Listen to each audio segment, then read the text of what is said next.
അവിടെ നിന്നുള്ള അവഗണന നമ്മളെന്തോ ഒരു തെറ്റ് ചെയ്ത പോലെയുള്ള അതായിരുന്നു നമുക്ക് അവിടെ നിന്ന് കിട്ടിയിരുന്നത്.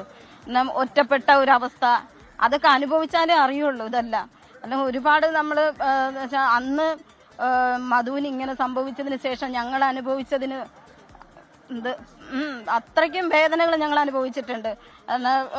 അവിടെ നമ്മുടെ ബന്ധുക്കള് തന്നെ നമ്മളെ ഒറ്റപ്പെടുത്തുന്ന ആ ഒരു രീതിയിലുണ്ടായിരുന്നു. ഇപ്പം ഒരുവിധം എല്ലാവരും ഇങ്ങനെ അടുത്ത് വരുന്നുണ്ട്. പക്ഷെ അന്നേരം അങ്ങനെ ആയിരുന്നു. പിന്നെ അവിടെയുള്ള നമ്മുടെ നാട്ടുകാരെ കൊണ്ട് വലിയ കുഴപ്പമൊന്നുമില്ല, അവരെല്ലാവരും കൂടെ തന്നെ ഉണ്ടായിരുന്നു. പിന്നെ എന്നാലും ആ വന്ന നാൾ വഴികളൊക്കെ ഒന്ന് ആലോചിച്ച് നോക്കുമ്പോൾ എനിക്ക് ഈ ഒരു വിധി ഇങ്ങനെ കിട്ടിയപ്പം തന്നെ വളരെ വളരെ വളരെ സന്തോഷം തോന്നുന്നുണ്ട്. ഞാൻ എൻ്റെ രാജേഷ് സാറിനോട് ജീവേഷ് സാറിനോടൊക്കെ പറയുണ്ടായി.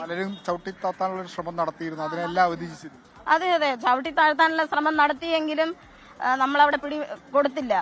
കാരണം നമ്മളെന്തായാലും മുന്നോട്ട് തന്നെ എന്നുള്ള ആ രീതിയിൽ തന്നെയാണ് നമ്മൾ മുന്നോട്ട് വന്നത്. എന്തായാലും നമ്മുടെ ആ മധുവിന് ഇപ്പം ഞാനിപ്പോ എന്തായാലും എൻ്റെ മനസ്സിൽ ഞാനിങ്ങനെ ആലോചിക്കുക, എൻ്റെ മധുവിന് നീതി കിട്ടി എന്നുള്ളൊരു ആ രീതിയിലേക്കാണ് ഞാനിപ്പം കടന്നു. കാരണം ഈ 12 പേർക്ക് ട്രിപ്പിൾ ജീവപര്യന്തം കൊടുത്തു എന്നിങ്ങനെ പറഞ്ഞപ്പം അത് കേട്ടപ്പോൾ തന്നെ എനിക്ക് അത്രയും വളരെ ആശ്വാസമായിരുന്നു. ഞാൻ എന്നിട്ട് രാജേഷ് സാറിനോട് ഇതിനെക്കുറിച്ച് ഞാൻ സംസാരിച്ചു. സാറിനോട് കാരണം എന്താ പറയാന്നറിയില്ല. എനിക്ക് ഒരുപാട് ഉദ്യോഗസ്ഥർ എല്ലാവരും നമ്മളെ സഹായിച്ചു. സർക്കാർ കൂടെ ഉണ്ടായിരുന്നു, ഒരുപാട് ഉദ്യോഗസ്ഥന്മാരുണ്ടായിരുന്നു. ഇവര് മാത്രമല്ല, നമ്മുടെ കേരള സമൂഹം ഒട്ടാകെ നമ്മുടെ കൂടെ ഉണ്ടായിരുന്നു. ഇന്ന് വരെ ഇപ്പൊ വരെ നമ്മുടെ കൂടെ പല ആരോപണങ്ങളും ഒക്കെ ഉണ്ടായിരുന്നു. നിങ്ങൾക്കെതിരെ പല ആരോപണങ്ങളും ഉണ്ടായിരുന്നു. നമ്മളെ തന്നെയാണ് സഹോദരി സരസു 24നോട് പ്രതികരിക്കുകയായിരുന്നു. ബന്ധുക്കൾ പോലും കൂറുമാറിയ ഒരവസ്ഥ. ഇപ്പൊ നേരത്തെ ക്രിസ്റ്റീന പറഞ്ഞതുപോലെ തന്നെ ഈ വിശന്നവനെ ഒരു കൂട്ടം തല്ലിച്ചതച്ച് കൊന്നു കഴിഞ്ഞിട്ട് അതിന് നിരവധി ഡെറിവേഷൻസ് ആയിരുന്നു. പക്ഷേ പൊതുസമൂഹത്തിന് മുന്നിൽ ഒരൊറ്റ ഡെറിവേഷനേ ഉള്ളൂ. വിശന്നവനെ കേരള സമൂഹത്തിന് മുന്നിലിട്ട് ഇങ്ങനെ മർദ്ദിച്ച് കൊന്നപ്പോൾ കേരളം ഒരുമിച്ച് നിന്നു, നമ്മളെല്ലാവരും ഒരുമിച്ച് നിന്നു എന്ന് തന്നെയാണ് അതിലേറ്റവും പ്രധാനപ്പെട്ട. മാത്രമല്ല അനൂപേ, ഇങ്ങനെ നമുക്ക് ഒരാളിനെ ശിക്ഷിക്കാനും ഒന്നുമുള്ള അധികാരം നമുക്കില്ല. മാത്രമല്ല എത്ര പക്വതയോടുകൂടെയാണ് മധുവിന്റെ സഹോദരി പ്രതികരിക്കുന്നത്. അവഗണന അത് അനുഭവിച്ച് തന്നെ അറിയണം. ഓരോ വ്യക്തിയും അവരവരെ അവഗണിക്കപ്പെടുമ്പോഴാണ് ആ ബുദ്ധിമുട്ട്.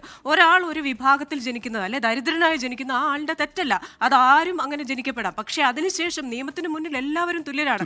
നിയമം കയ്യിലെടുക്കാൻ നമുക്ക് ആർക്കും അവകാശമില്ല. അതുകൊണ്ട് തന്നെ ഒരിക്കലും ഇതേപോലെ ഒരു സംഭവം ഉണ്ടാവാതിരിക്കട്ടെ. മധു മനസാക്ഷിയുള്ള ഓരോ മലയാളിയുടെയും സഹോദരനാണ്. നമ്മൾ എപ്പോഴും മധു ഇല്ലെങ്കിലും മധുവിനെ ചേർത്ത് പിടിക്കും. ഈ ഒരു ശിക്ഷാവിധിയിൽ നമ്മൾ ഓരോരുത്തരും അഭിമാനിക്കുകയും ചെയ്യുന്നു.